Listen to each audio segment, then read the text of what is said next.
Right. And it doesn't make any difference whether Brian Schweitzer said Montana on the move in this piece, because the statute, as they construe it, is not dependent upon what it says. That's right. If I adopt their construction of the law, it doesn't make any difference, you know, what he tries to put in the PSA. He just can't run PSAs. And I thought that you and I had Mr. Lovell persuaded of that at the pretrial conference that we had, and I was surprised. I remember getting his brief in which he raises this issue. He's got to do all this discovery. But let me kind of use a little bit of my time to respond to a couple of things that I think are important. Certainly you can, but to the extent that you start trying to give the governor's justification or the governor, as the governor is asked and all of that stuff, my sense is that's off the record. Would you agree?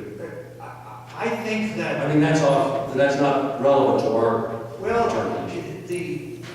I think that you need to look at the impact of deciding this case in the way the Republicans want you to decide this case on the operation of government. I think that policy issue, if you will, is extremely important because the legislature, God save them, doesn't do things to shut down government. I think there is a presumption that they're not wanting to do that. So you have to look at the impact. Also, you really have to pay attention to what I think is well studied, black letter law, that if you have an ambiguity in a statute that imposes criminal or civil penalties, you have to construe that statute very, very narrowly. And I think the cases say that you can declare that statute void. I don't think anybody's asking you to declare the statute void, but judges do have that authority when there is an ambiguity in statutes that impose penalties. All we're asking you to do is to read the law on statutory construction as we do, and frankly, I didn't hear counsel contest. I don't think counsel for the Republicans gave you any basis for construing this statute other than the ones that you have before us that we provided you.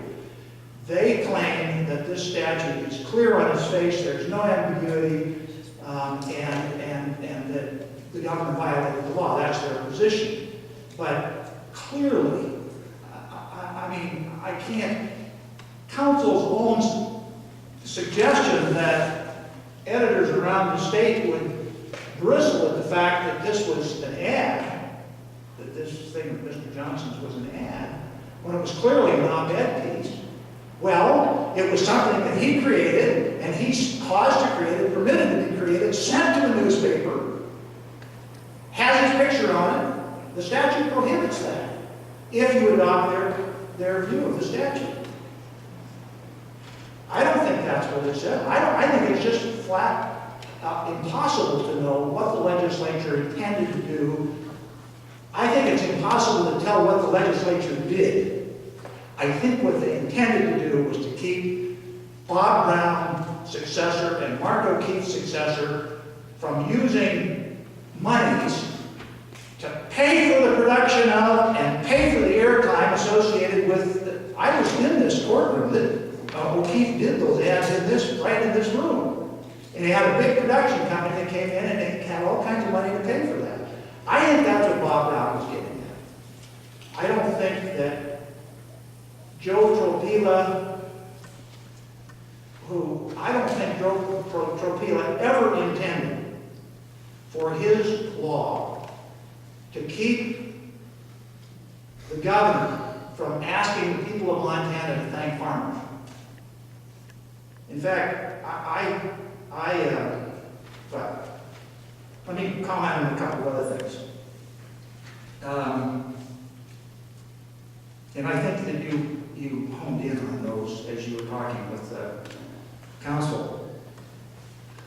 the director of the tourism office is the one that came in and made the offer of the amendment. It wasn't the governor's office, it was the director. Let me just interrupt you just for a moment. I want to check with the court reporter to see how she's doing.